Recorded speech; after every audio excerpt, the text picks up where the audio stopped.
Hello everyone, welcome to my first ever YouTube video.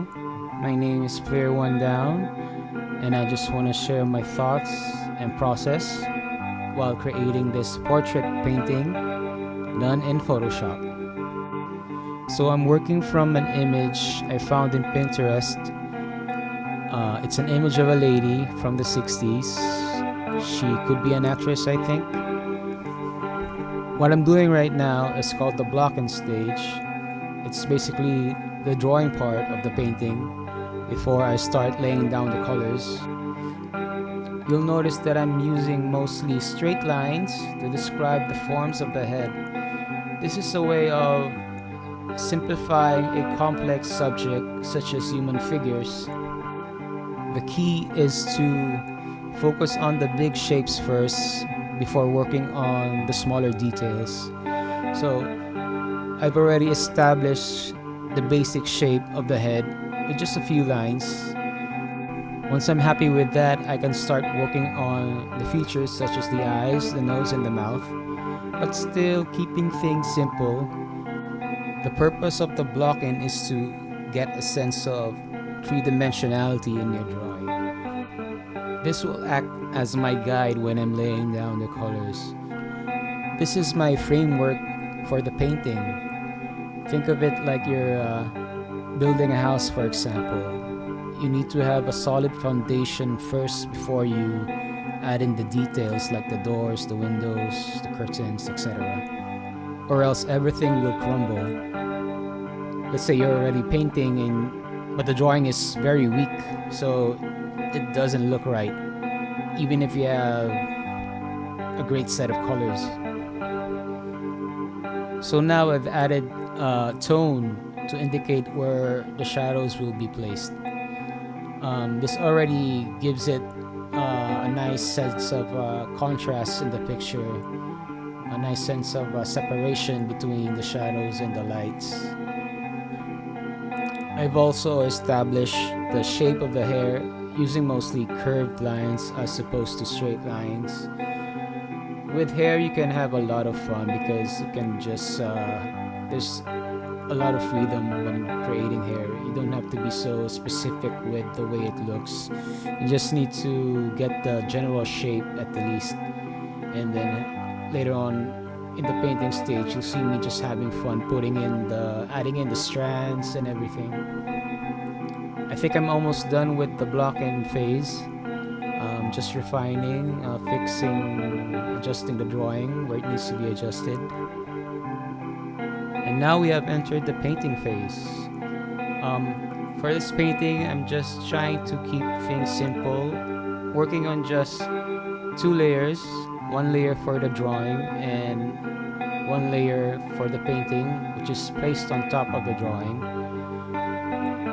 I've also pre-selected colors that I will use. The goal for this painting was to actually use a bunch of colors I've never used before. So this basically just experimenting and see what happens. I've also decided to use colors from the cooler spectrum, such as purples, blues, a bit of green, as opposed to your warmer colors like the oranges, the reds, and the yellows. So from the left, I have my lightest color, which is kind of a very light pinkish hue. And then going towards the right, it gets darker until we reach that green color, which is the darkest one I have. These are just my starting colors. You'll see me adding other colors as I go along. The challenge is to make these colors work together to achieve harmony within the painting. That's why I've limited myself to using these colors as opposed to using a full range, because that can be difficult to manage. I recommend with beginners you start with monochromatic setup, which means just using one color, let's say a gray, and using darker and lighter variations of that. And once your comfortable using one color, that's when you can start adding other colors, because the important thing about color is value, which refers to how light or dark your color is. Like if you look at my reference image at the right, it's black and white and grays, and you can tell which tones are darkest and which tones are lightest and which tones are in the middle. Maybe for my next video I'll demonstrate a monochromatic painting. So going back to my painting, I've added a darker color than the green, which is more of a purple bluish hue, and you can see that I placed that color around the hair, underneath her chin, in the cast shadow area, also in the eyebrows and her eyelashes as well. The green also acts as you can say it's an accent color. It jumps out from the piece. So that's important for me in this case, because you'll notice that the painting is mostly made up of purples and pinks. I just wanted to have that variety of color so I could avoid having it look like a monochromatic painting. Right now we're in the ugly phase. This is the part where I'm starting to question what I'm doing. I guess every painting or work of art goes through this ugly phase. This is where the artist tries to figure out how to make everything work. But that's where the challenge is, really. Creating art is a problem-solving kind of endeavor. You need to know how to fix your mistakes. Knowing how to solve a problem is, I think, much more important than technique. So right now, I have a full range of values established. I have my highlights, I have my midtones, I have my darks. What I'm working on right now is to achieve a likeness, so it actually looks like the person I'm painting. A note on working from photographs. Me personally, I'm not interested in reproducing a one-to-one copy of whatever image I'm referencing from. So what you're seeing is just my own interpretation of this image. However, it's still important for me to have some degree of accuracy. Drawing is an important skill to have, and a painter once said that painting is like 80% drawing and 20% color, or something like that. I forgot the quote. So at this stage, the painting is starting to look better. I think I'm already past the ugly stage. Right now, it's just a matter of improving the drawing and adding colors for variety, for interest. If you can notice, I've added this light blue color along the side of her face, where the light is hitting her cheeks. So you're not just looking at one color.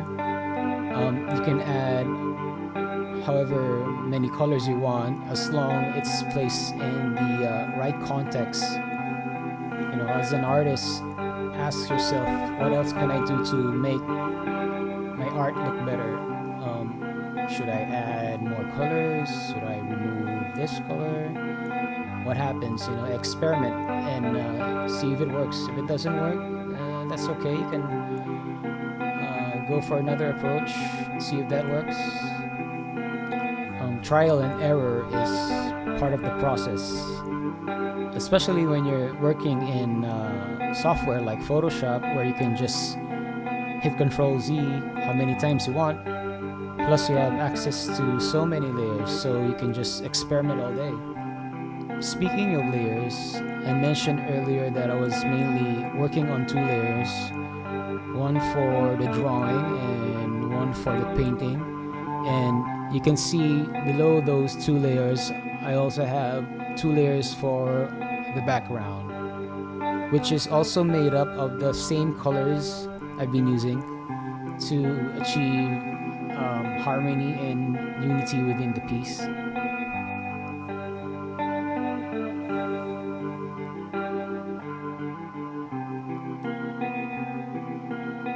So at this stage, it's just all about focusing on the smaller details, like the eyes, the nose, the lips, the strands of hair, her eyebrows, her chin.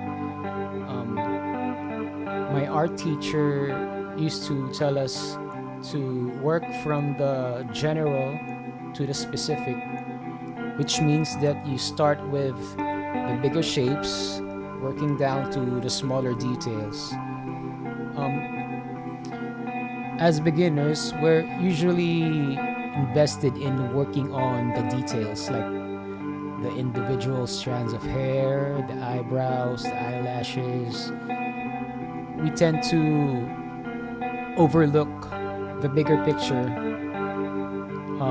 because you have to understand that details are only secondary. Every element of a picture must work together. It's not about just one part, it's about the whole thing. So once you understand that, your work will start to look better. You'll see an improvement. But don't get me wrong, details are great. But yeah, they're just eye candy.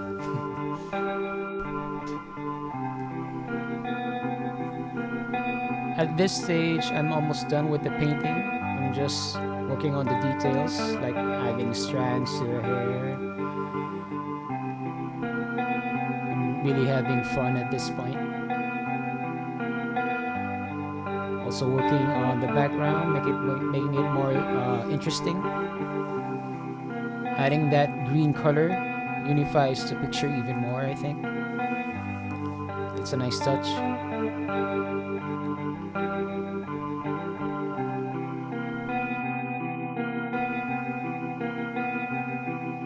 This is actually my first time doing this, recording a voiceover for a YouTube video.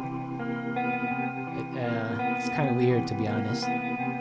It's like talking to yourself. But hopefully I get to make more in the future, I hope. Lately I've been watching Nicolas Uribe's YouTube channel. He's an amazing painter. I love his work so much. And he does these great commentaries over his work. It's really interesting to watch his process and hear his thoughts about painting and art in general. I do recommend going over his channel. Check out his stuff, it's great. By the way, if you guys have any questions or opinions or suggestions, let me know down in the comment section. I'll be more than happy to reply, help you guys out. I think the best thing an artist can do is share his knowledge, his experiences to the world for those who want to learn. Art school is freaking expensive after all. But there are so many resources you can go to, like here in YouTube. So many videos you can watch. Books are a great resource as well. I learned so much from videos and books mainly.